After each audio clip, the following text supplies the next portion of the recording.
Welcome to our video on claims. In this video, we will be going over setting up the claims process, creating, approving, completing the voucher, and marking the claim paid in the WebGrants system. It is critical that you have watched our previous videos on awards and appropriations before starting claims. The claims has the same exact process as the other subcomponents in the system with the exception of the voucher. Completing the voucher is an additional step in the claims process. A claim is a grant subcomponent that is used by the grantee to request grant money from the client. WebGrants supports two types of claims, reimbursements and payments. Reimbursements are claims when the grantee spends their own money on their projects and then submits the receipts for reimbursement. The claim is reviewed internally and approved, negotiated, or declined. An advance payment is in advance for the grantee to receive prior to spending any expenses. So one of the very first things that we must do to get the claims ready for the sub-grantee is to go back to the funding opportunity always and ensure, number one, that we have the forms that we need and they are added. Two, the forms have the correct type. And three, setting up the approval levels. So you are logging in with your internal login. We're going directly into the funding opportunity. And we click on that funding opportunity and go to the associated forms bar. So you're going to click on your grant tab first. You must be sure to include the claim document so we can even do claims under this funding opportunity. So you want to make sure claims is included. If not, you would click add grant forms and include the claim. Once that's done, number two, we have to make sure that the claim forms are set up correctly with their type. So we're going to go to claim, and then you'll see the reimbursement is already included. The reimbursement form is a system form, and it cannot be edited in any way because it is based on how the budget is built. So the system will automatically copy that budget form in your grant into this reimbursement form. The reimbursement form is also where you're going to track your expenses and even match. It totally is dependent on how the budget was built. It works in conjunction with the voucher so that as you pay your grantees, this is based on the fund sources you've selected. The system is going to track what is committed against that grant budget in the reimbursement form. So let's go ahead and add to the reimbursement form another form. So typically you use an attachment form. So the majority of the time you're going to need like an other attachment form or a named attachment form to allow the grantee to upload any documents or receipts to support their expenditures they're submitting to you. So this tab works like any other. You're just going to click add. You're going to select that form. You would uninclude anything that was in there that you wouldn't want to use. And when you're done, you just save. The last step is we got to go back to the funding opportunity general information. We have to set up our approval levels. So you can have up to 5 levels in your general information for claim approval process. You're going to scroll down until you see your approval rules. So again, you can have up to 5 levels. For this, we are going to select 2 levels of approval. When you're done selecting your approvals, you will click Save. After you have decided on what levels of approval, we have to go assign those people those approval levels. They have to have the rights to be able to approve those claims. So we're going to go into the people's database. We will search for the people that you want at approval level 1. You can have more than one person at approval levels, but you cannot have more than one person actually approve at that level in the claim. Once you've chosen the role, then we go back to people and we're going to do the same thing for the level 2. So find your person, click on roles, make sure that they have approval level 2.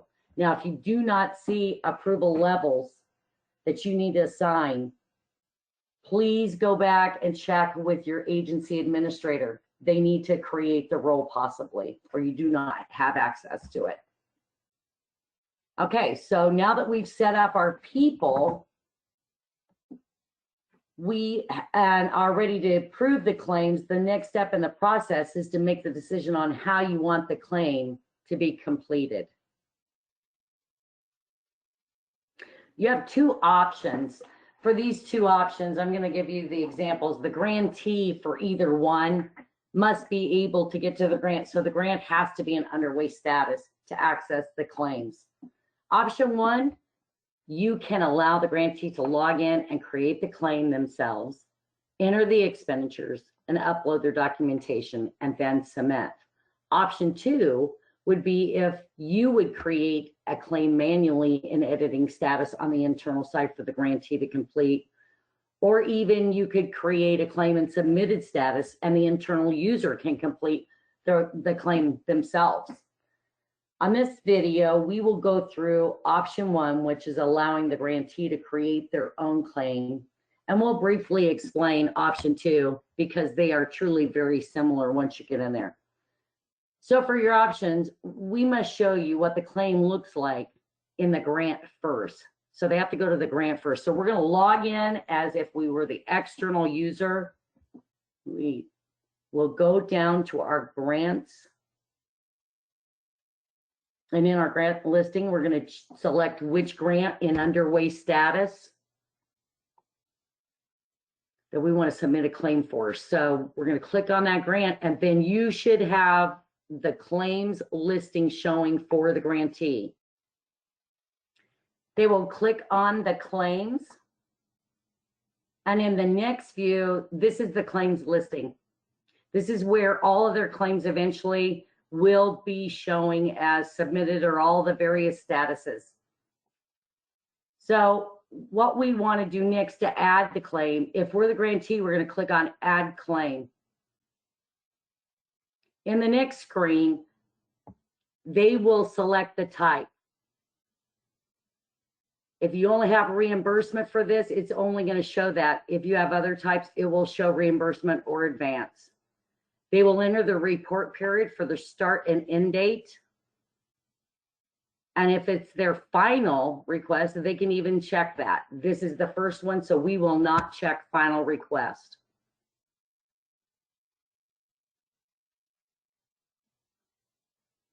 And they'll save that. And the next form that appears is the reimbursement form. Now, again, the reimbursement form is a system form. So this is what's pulling the budget actually in to the reimbursement view. So they will actually see this with their expenses, their budget category, what was allowed for the grant budget, what was actually awarded in that category. And again, it's a system form. It can't be edited in any way because it is based on the budget. So all they do is click edit, and whatever opens up for them under that expenses will only be claim amount. If there is a match, that field will open up as well. If there is no match, based on the way, again, your budget is built, is whether or not the match will show. When they're done, they will click save. This works like every other form in the system. They must mark it as complete. The last form that we've added is an optional form, but this would be for any supporting documentation that they needed to upload. And they would just simply add their attachments. If they have any attachments for expenses that you are asking them, then they would just select that file, they'll save it, give it a description, and it uploads. And when done, they will completely mark this as complete or continue to upload more documentation. Now, once this form is marked as complete, it is now turned green, so the claim is compliant and they can submit. If it's still red, they're still missing something. So for this example, we're going to go ahead and click submit claim. They'll click submit or back out, click submit, and the grantee has submitted that claim. So now the next step is what the internal user would receive as an alert to let you know that the claim has been submitted.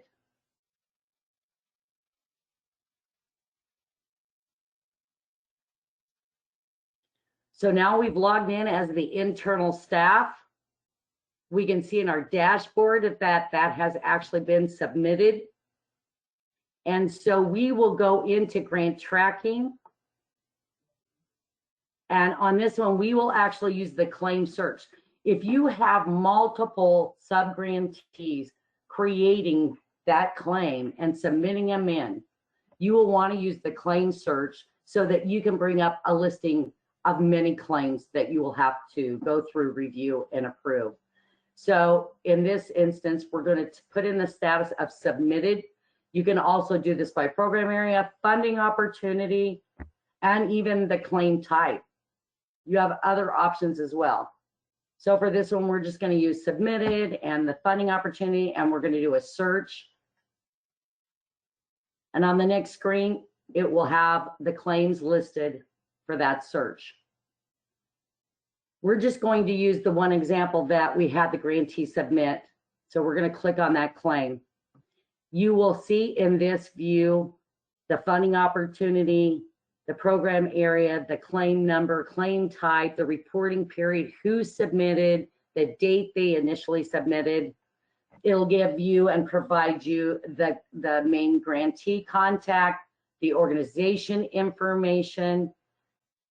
Then down below the approval section, because we haven't approved yet, there is your reimbursement view of, again, the category, what's budgeted against that category, the expenses for this submission, any match if you had match, and any supporting documentation. If it looks great, you'd start the approval process. If there's something that is not correct on this, then we want to negotiate that back. So we would click on negotiate. We would actually unlock what we needed more information on or what was incorrect. You don't have to unlock them all. We want to definitely put in a resubmission due date. It is a required field because that due date is what the automatic alerts are working off of to alert them. And it will continue to alert them based on that date until they submit.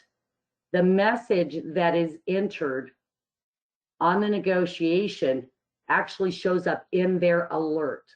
So you would want to provide a very good message and let them know what they needed to actually include for any of the resubmission of the claim. You can click save. This will automatically put this in correcting status. So it is now on the grantee side again. So we're going to log out. We would log back in as the grantee. They've received their alert stating that they need to do something to correct that claim and resubmit. It shows up on their renegotiation dashboard as well. They can click there, get directly to the claim. They would edit it, and they will only see exactly what you unlocked. They will make their corrections, and they again have to make sure that whatever they are making the corrections on, whether that be a form or in this case the attachments, and then they would mark that form as complete once it was done. And again, once they mark that form as complete, it is green. They can now submit back into the system. So again, the internal user, once they submit, would receive that alert that it was resubmitted.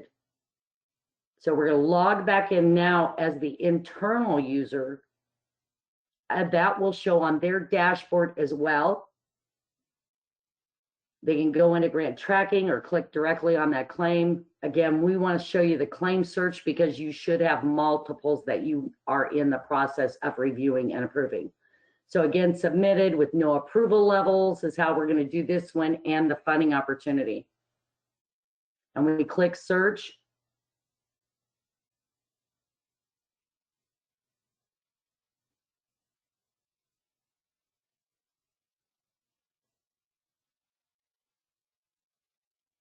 and there it is. Click on the claim, And now we see a resubmitted date. So it's going to show you when it was initially submitted. And if you continue to negotiate this, it will show you the last submitted date. The other options that you have, I want to go over these so you understand your other options for a claim besides the negotiation is, and I'm going to skip the view voucher for now because we'll go to that next, is you can also withdraw this. You can copy a claim. You can approve it. You can also make internal notes. And again, internal notes, external notes or external users are not privileged to these notes.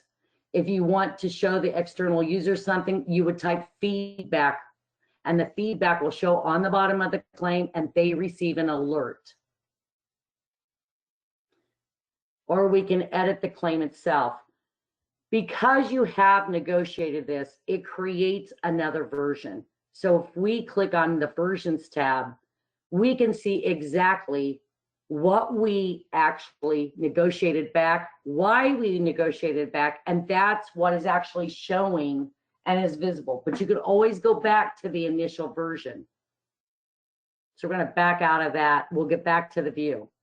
Now, in this process, you have a view voucher button, meaning that we can complete a voucher and tell the system how they should pay this claim, and therefore it can be part of the approval process.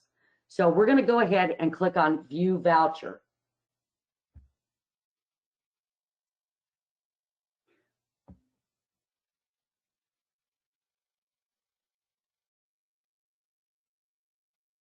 I want to note that we are still in a submitted status here. We are still on claim level 1.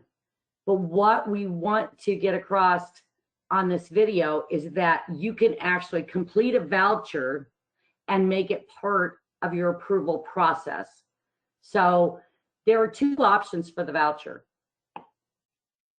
You can edit the voucher information and enter it manually, or you can have the system automatically create the expenditures against the fund sources by applying the fund sources by clicking a button.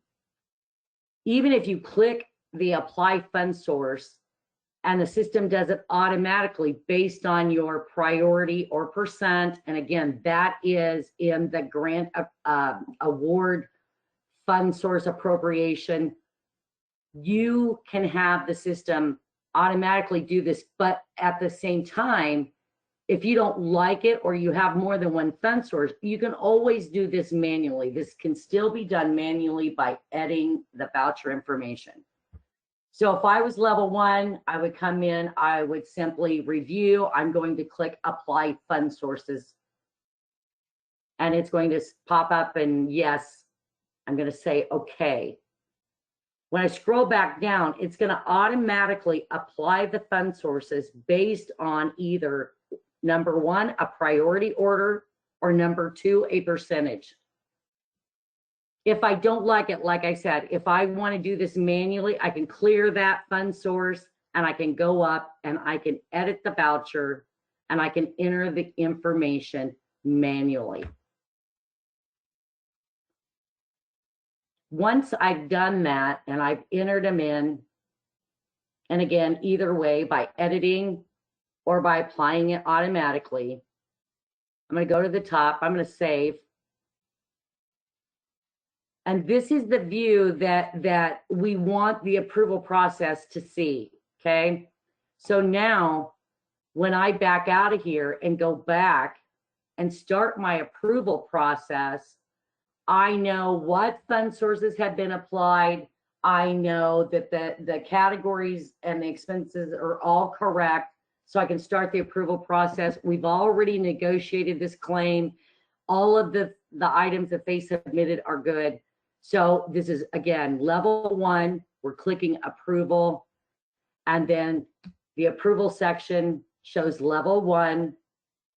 I'm going to approve this, and I'm going to write my comments. And I have a notify next, and it has an open box. If there is no other approval levels, you will automatically not see an open box under the Notify Next. The other thing that I want you to notice is when we click Save, this claim will stay in submitted status. The reason for that, it is the last level of approval that you have assigned at the funding opportunity, general information, as to how many levels you need. The last level of approval is what changes it from submitted to approved. So now we're going to show you that. So now I'm going to log out. I'm going to log in as level 2 approval. And when I log back in, I can go through my document approval, or I can do the grant tracking search again. And the reason why we're showing you the claim search is because typically you have far more than one to approve at your level. So again, we're going to look at this by the funding opportunity. The claim status would still be submitted, and we can do it by approval levels. This one, we're just going to click search. We're going to go back into the claim we just submitted and approved at level 1. And again, I'm at level 2. So I'm going to review this claim. I can now see all of the information level 1 saw. I can view the voucher again. I can make any changes if I want. I can negotiate also or do anything that the first level did. For this example, I'm going to click on approval.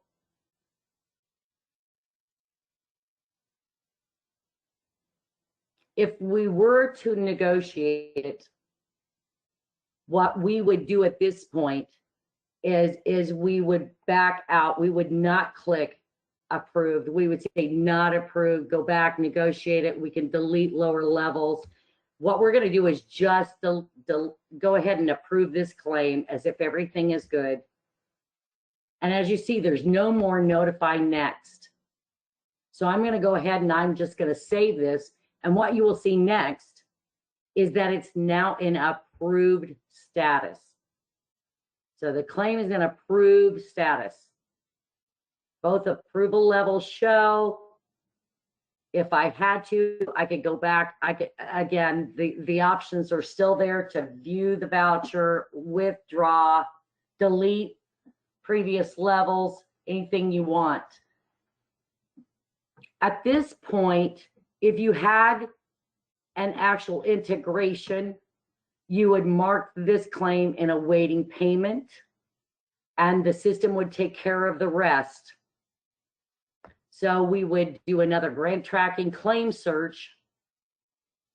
We would say, give me everything that's in approved status. And we would do it for, again, program areas or funding opportunities, and you just click search. And then you will see a checkbox open up, and you should have a listing on here of many claims in approval process. And then you will see that you can click change status to awaiting payment.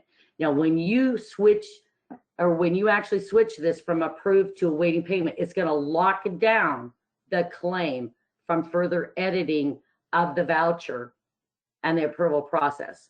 So for this example, we're going to go ahead and mark it as awaiting payment.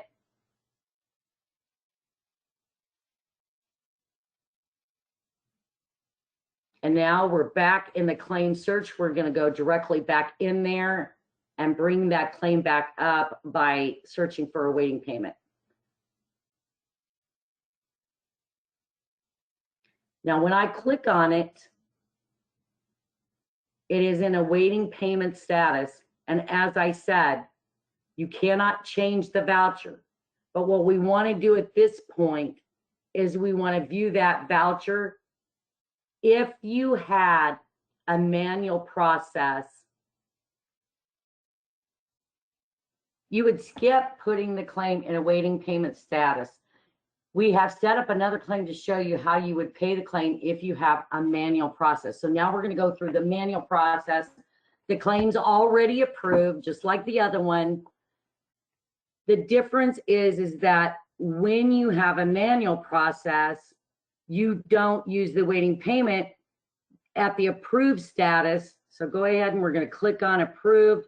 You're going to view that voucher, but now you're going to see that it's not locked down. So when you have, you know, an integration process, we lock it down with that extra status of awaiting payment. When it's manual, what we are going to do is edit the voucher information. We're going to come down and we are going to put in the check paid date, check number. You can add batches, you can add account codes, vendor IDs, but truly what you need is actually the paid date and the check number to actually allow you to mark it as paid. So paid date, check number, that's very important. Once you have that in, you will click Save Voucher Information. And now you'll see a new button come up. This is Mark as Paid. So you will click this from Approved to Mark as Paid, and the manual process is done. Clicking Yes. Now you're going to see it's paid. Now your check number, your paid date comes up. Any of that information that you entered past the approval process. So this is to complete your entire process, whether you're using an integration or a manual process. And the grantee will receive an alert notifying them that it is paid. So now what I'd like to do is take you back and show you the claim itself and the listing. So now we have one in awaiting, we have one in paid, showing the claim amounts, what's paid amount. So you'll have your different statuses now that you see this listing with actual claim activity. I'd also like to show you the appropriations on this grant. So if we go to the appropriations, you are now going to see that you have expended money on this in your fund sources. So it'll not only show you expended, now it's going to show you unexpended. So I'd like to also show you one more view to where the dollars are rolling in the entire system when you use the claims process. So I'm going to take you back to awards. We're going to go to the specific award we use with the fund sources. We're going to scroll down to the current allocations on the large award, and we're going to show you that it's uncommitted, committed. Now you see it's expended and unexpended. And then when we scroll down to the fund sources, you're going to actually see that that now has expended, unexpended. So the system, the whole entire time that you are processing these in the system, is going to show you all now, not only committed funds, but expended and what is remaining in the unexpended. This concludes our video on creating claims in the WebGrants system. Thank you so much for watching.